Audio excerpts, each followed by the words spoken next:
હાલો મિત્રો, સ્વાગત છે તમારું ભારતીસ કિચન ગુજરાતીમાં। તો આજે હું તમારી સાથે શેર કરીશ વરસતા વરસાદમાં ખાવાની ખૂબ જ મજા આવે તેવા ગરમા ગરમ મેથીના ભજીયા અને સાથે આપણે કઢી પણ બનાવીને તૈયાર કરીશું।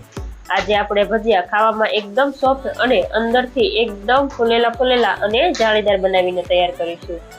જો તમને મારી રેસીપીઓ પસંદ આવતી હોય અને હજી સુધી મારી ચેનલને સબસ્ક્રાઇબ ન કરી હોય તો મારી ચેનલને સબસ્ક્રાઇબ કરજો। તો ચાલો બનાવીએ આ એકદમ ટેસ્ટી એવા ભજીયા અને કઢીની રેસીપી।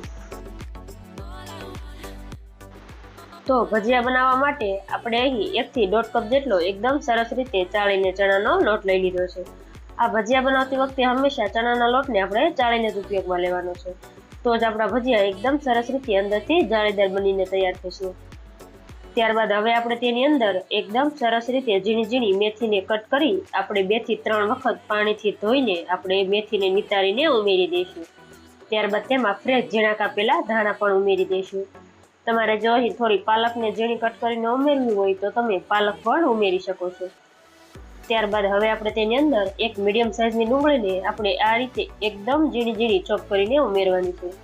અહીં આપણે બહુ વધારે પડતી ડુંગળીનો ઉપયોગ નથી કરવાનો, આ રીતે થોડી જ ડુંગળી આપણે ઉમેરવાની છે। ત્યારબાદ તેની અંદર લીલા મરચાં અને આદુ લસણની પેસ્ટ ઉમેરી દઈશું। જો ઘરમાં વધારે તીખું ખવાતું હોય તો તમે તે પ્રમાણે લીલા મરચાંને વધારે કે ઓછા કરી શકો છો। ત્યારબાદ તેની અંદર આપણે 1 ચમચી જેટલા અધકચરા ધાણા અને મરીને વાટીને ઉમેરી દઈશું। આ રીતે અધકચરા વાટેલા મરી અને ધાણાનો ટેસ્ટ છે તે આ ભજીયામાં ખૂબ જ સરસ આવે છે। ત્યારબાદ અડધી ચમચી જેટલા આપણે અજમાને હાથથી ક્રશ કરીને ઉમેરી દઈશું।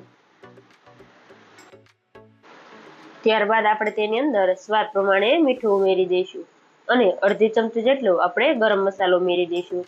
આ ભજીયામાં જો આપણે આ રીતે થોડો ગરમ મસાલો ઉમેરી દઈશું તો ભજીયાનો ટેસ્ટ છે તે એકદમ ફરસાણવાળાની દુકાન જેવો જ આવશે। તો હવે આપણે આ બધી જ વસ્તુને ચમચીની મદદથી એકદમ સરસ રીતે આપણે હળવા હાથે તેને મિક્સ કરી દઈશું।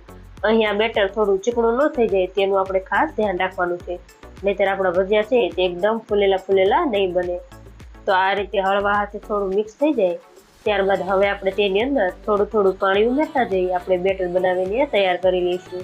તો અહીં આ બેટર છે તે વધારે પડતું પતલું ન થઈ જાય તેનું ખાસ ધ્યાન રાખવાનું, નહીંતર ભજીયા પાડવામાં થોડી મુશ્કેલી પડશે। તો આ રીતે આપણે થોડું પાણી ઉમેરતા જઈ મીડિયમ થીક એવું બેટર બનાવીને તૈયાર કરી લઈશું। તો તમે જોઈ શકો છો આપણું ભજીયા બનાવવા માટે એકદમ પરફેક્ટ એવું બેટર બનીને તૈયાર થઈ ગયું છે। તો હવે આપણે આ બેટરને ઢાંકણ ઢાંકીને 10 થી 15 મિનિટ સુધી સાઈડમાં મૂકીશું। ત્યાં સુધી આપણે એકદમ ટેસ્ટી એવી કઢી બનાવીને તૈયાર કરી લઈએ। તો એના માટે એક બાઉલમાં અહીં મોટી 3 થી 4 ચમચી જેટલો આપણે ચણાનો લોટ એડ કરી દઈશું। ત્યારબાદ તેની અંદર 3/4 કપ જેટલી આપણે મીડિયમ ખાટી હોય તેવી છાશ ઉમેરી દઈશું અને આ રીતે થોડી છાશ ઉમેરતા જઈ આપણે એકદમ સરસ રીતે તેને મિક્સ કરી લઈશું, જેથી તેમાં બિલકુલ ગાંઠા ન પડે। તો આ રીતે આપણે મિક્સ કરતા જઈ આપણે બધી છાશ તેની અંદર એડ કરી દઈશું। આ રીતે બધું એકદમ સરસ રીતે મિક્સ થઈ જાય ત્યારબાદ હવે આપણે તેની અંદર 1 કપ જેટલું આપણે પાણી ઉમેરી દઈશું। તમારે જોઈએ દહીંનો ઉપયોગ કરવો હોય તો તમે દહીંનો પણ ઉપયોગ કરી શકો છો। તો હવે આપણે તેની અંદર સ્વાદ પ્રમાણે મીઠું ઉમેરી દઈશું અને ફક્ત 1 ચમચી જેટલી આપણે હળદર ઉમેરી દઈશું અને અડધી ચમચી જેટલું ધાણા જીરું ઉમેરી આપણે બધું જ એકદમ સરસ રીતે મિક્સ કરી લઈશું। આ કઢીમાં હળદર આપણે બિલકુલ ઓછી જ ઉમેરવાની છે। તો હવે આપણું કઢીનું મિશ્રણ તૈયાર થઈ ગયું છે। તો હવે આપણે કઢીનો વઘાર કરી લઈએ। તો એના માટે એક તપેલીમાં મોટી 2 ચમચી જેટલું આપણે તેલ ગરમ કરવા માટે રાખી દઈશું। તેલ હલકું ગરમ થાય એટલે તેની અંદર રાઈ ઉમેરી દઈશું અને રાઈ એકદમ સરસ રીતે ફૂટી જાય ત્યારબાદ 1 ચપટી જેટલી આપણે હિંગ ઉમેરી દઈશું। ત્યારબાદ 4 થી 5 નંગ જેટલા મીઠા લીમડાના પાન ઉમેરી દઈશું અને 2 લીલા મરચાંના આ રીતે ટુકડા ઉમેરી તૈયાર કરેલા કઢીના મિશ્રણમાંથી 1 ચમચો ભરી આપણે બેટર ઉમેરી તેની ઉપર ડીશ ઢાંકી દઈશું, જેથી આપણો વઘાર છે તે બહાર ન વયો જાય। તો વઘારને આ રીતે એકદમ સરસ રીતે મિક્સ કરી આપણે તેની અંદર બધું જ કઢીનું બેટર ઉમેરી આપણે એકદમ સરસ રીતે તેને ચલાવતા રહેવાનું છે। તો અહીં આપણે છાશ ઉમેર્યા બાદ આ રીતે એકદમ સરસ રીતે તેને કન્ટિન્યુ ચલાવતા જ રહેવાનું છે, નહીંતર આપણી કઢી છે તે ફાટી જશે। તો 1 થી 2 જ મિનિટમાં જ તમે જોઈ શકો છો આપણી કઢી એકદમ સરસ રીતે ઉકળવા લાગી છે। તો તેની અંદર આપણે 1 ટુકડો ગોળ ઉમેરી દઈશું અને 1 ચમચી જેટલી આપણે ખાંડ ઉમેરી બરાબર મિક્સ કરી લઈશું। તમારે જો અહીં એકલો ગોળ કે એકલી ખાંડ ઉમેરવી હોય તો તમે એ રીતે પણ ઉમેરી શકો છો. તો વધારે 2 થી 3 મિનિટ સુધી આપણે કઢીને ઉકાળ્યા બાદ તમે જોઈ શકો છો આપણી કઢી છે તે એકદમ ઘાટી થઈ ગઈ છે. તો હવે આપણે તેની અંદર ઝીણા કાપેલા ધાણા ઉમેરી બરાબર મિક્સ કરી લઈશું. આ ભજીયા સાથે કઢી આવી થોડી ઘાટી અને થોડી વધારે મીઠી હોય તેવી કઢી હોય તો જ ખાવાની એકદમ મજા આવે છે. તો આપણી એકદમ ટેસ્ટી એવી ગરમા ગરમ કઢી બનીને તૈયાર થઈ ગઈ છે. તો હવે આપણે આ કઢીને ઢાંકણ ઢાંકીને સાઈડમાં રાખી દઈશું અને 10 થી 12 મિનિટમાં જ આપણું આ ભજીયાનું બેટર છે તે એકદમ સરસ રીતે પલળીને સેટ થઈ ગયું છે. તો આપણે આ બેટરને આ રીતે ચમચીની મદદથી થોડું મિક્સ કરી લઈશું.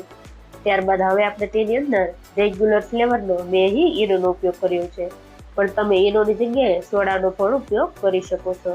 તો આ રીતે અડધી ચમચી જેટલું આપણે ઈનો ઉમેરી દઈશું અને ઈનોને એક્ટિવેટ કરવા માટે આપણે તેની ઉપર મીડિયમ સાઇઝનું એક લીંબુનો આપણે રસ નીચોવી દઈશું. આપણે આ ભજીયા બનાવતી વખતે લીંબુના રસનો થોડો વધારે જ ઉપયોગ કરવાનો છે, એટલે આ ભજીયાનો ટેસ્ટ ખૂબ જ સરસ આવશે. આ રીતે લીંબુનો રસ ઉમેર્યા બાદ આપણે બેટરને હાથની મદદથી આપણે એક જ ડાયરેક્શનમાં આ રીતે મિક્સ કરતા જઈશું, જેથી આપણું બેટર છે તે એકદમ સરસ રીતે ફૂલી જશે.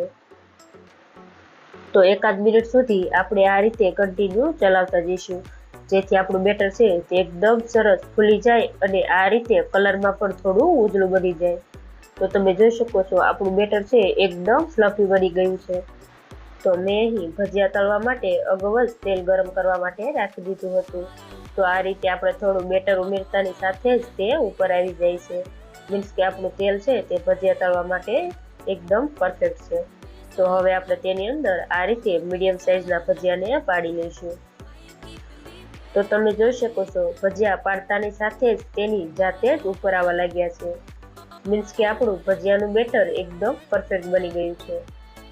તો હવે આપણે આ રીતે ભજીયા પાડી આપણે ભજીયાને 1 મિનિટ સુધી આ બાજુ તળાવવા દઈશું અને 1 મિનિટ જેટલો સમય થઈ જાય ત્યારબાદ હવે આપણે જારાની મદદથી ભજીયાને ફેરવી લઈશું.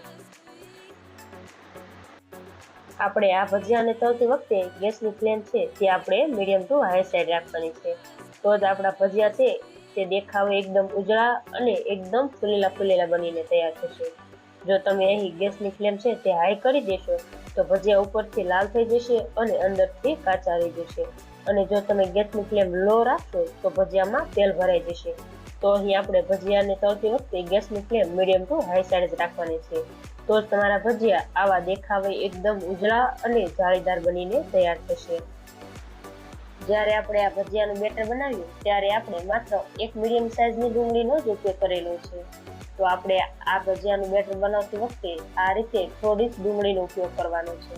જો આપણે અહીં વધારે ડુંગળીનો ઉપયોગ કરીશું તો આપણા ભજીયા છે તે આવા એકદમ ફૂલેલા અને અંદરથી જાળીદાર નહીં બને. તો ભજીયાને તળાતા લગભગ 2 થી 3 મિનિટ જેટલો સમય થઈ ગયો છે અને આપણા ભજીયા છે તે એકદમ સરસ ફૂલેલા અને જાળીદાર બનીને તૈયાર થઈ ગયા છે. તો આપણે તેને તેલમાંથી બહાર કાઢી લઈશું. તો તમે જોઈ શકો છો આપણા ભજીયામાં બિલકુલ તેલ પણ નથી ભરાયું અને એકદમ ટેસ્ટી એવા ભજીયા બનીને તૈયાર થઈ ગયા છે. તો હવે આપણે આ જ રીતે બીજા ભજીયા પણ બનાવીને તૈયાર કરી લઈશું. તો મીડિયમ ગેસની ફ્લેમ રાખી આપણે ભજીયાને પાડી લઈશું. આપણે જ્યારે ભજીયાને તેલમાં ઉમેરીએ ત્યારે આપણે ગેસની ફ્લેમ છે તે થોડી હાઈ રાખવાની છે. બધા જ ભજીયા આ રીતે તેલમાં આપણે ઉમેરી દઈએ ત્યારબાદ આપણે ગેસની ફ્લેમ છે તે મીડિયમ ટુ હાઈ સાઈડ કરી દેવાની છે. તો 2 થી 3 મિનિટમાં જ આપણા આ ભજીયા પણ તળાઈને રેડી થઈ ગયા છે. તો તેને આપણે તેલમાંથી બહાર કાઢી લઈશું અને આ ગરમા ગરમ ભજીયાને એકદમ ટેસ્ટી એવી કઢી સાથે આપણે સર્વ કરીશું. તો આ વરસતા વરસાદમાં ખાવાની ખૂબ જ મજા આવે તેવા ગરમા ગરમ મેથીના ભજીયા અને ખાટી મીઠી કઢી બનીને રેડી થઈ ગયા છે. જો તમે પણ આ રીતે કોઈ દિવસ આ મેથીના ભજીયા ન બનાવ્યા હોય તો એકવાર જરૂરથી ટ્રાય કરજો. તમારા ભજીયા પણ આવા એકદમ સરસ ફૂલેલા અને અંદરથી એકદમ જાળીદાર બનીને તૈયાર થશે. જો તમને મારી આજની આ રેસીપી પસંદ આવી હોય તો મારા વિડીયોને લાઈક કરજો, શેર કરજો અને મારી ચેનલને સબસ્ક્રાઈબ કરજો. અને આવી જ નવી રેસીપીઓના વિડીયો જોવા માટે બાજુમાં આપેલા બેલ આઇકન પર ક્લિક કરજો. જેથી તમને મારી નવી આવનારી રેસીપીઓના નોટિફિકેશન સૌથી પહેલા મળે.